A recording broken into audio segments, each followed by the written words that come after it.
Welcome to Radhika's kitchen. இன்றைக்கி கலப்பட தானிய தோசை எப்படி செய்யுதுன்னு பார்க்கலாம் வாங்க. அதுக்கு தேவையான பொருட்கள் 150 கிராம் பச்சை அரிசி, பொங்கல் அரிசி இருந்தால் போதும்.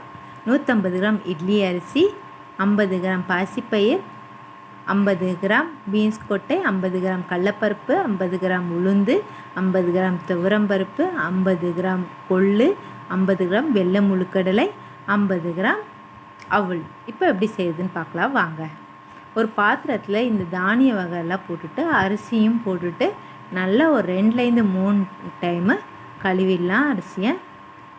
இதை நைட்டே நம்ம ஊற வச்சுட்டு அடுத்த நாள் தான் அரைக்க போகிறோம். இப்படி அரைச்சிட்டு நம்ம தோசை சுட்டால் ரொம்ப சூப்பராக வரும். பாருங்கள், நல்லா ஒரு 2-3 நிமிஷம் கழுவிடலாம். இப்போ தண்ணி ஊற்றி தட்டு போட்டு மூடி வச்சிடலாம். ஒரு நாள் ஃபுல்லாக நல்லா ஊறிடுச்சு. பாருங்கள், எல்லா கொட்டைங்களும் எவ்வளோ பெருசு சூப்பராக ஊறிருக்கு.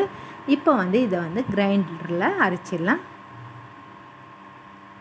அரைக்கிறப்போ நம்ம இதுக்கு காஞ்ச மிளகாய் போட்டுட்டு அரைச்சிக்கணும். அப்போ தான் நல்லாயிருக்கும், காரச்சாரமாக சூப்பராக இருக்கும். அந்த ஊற வச்ச தண்ணியை கீழே கொட்டிட்டு புது தண்ணி ஊற்றிக்கணும். இதில் கிரைண்டரில் போட்டுட்டு ஒரு 6-7 பச்சை மிளகாயோ இல்லை காஞ்ச மிளகாயோ சேர்த்திக்கலாம். நான் காஞ்ச மிளகாய் சேர்த்திருக்கேன்.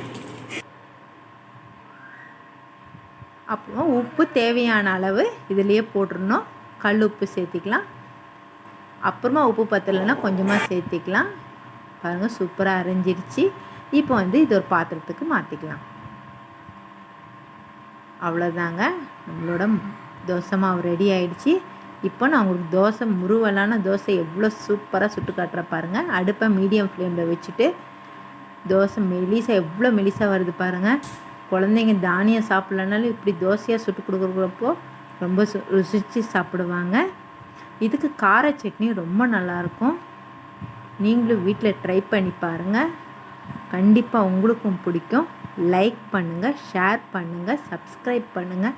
மறக்காமல் பெல் பட்டனை கிளிக் பண்ணுங்கள். நன்றி, வணக்கம்.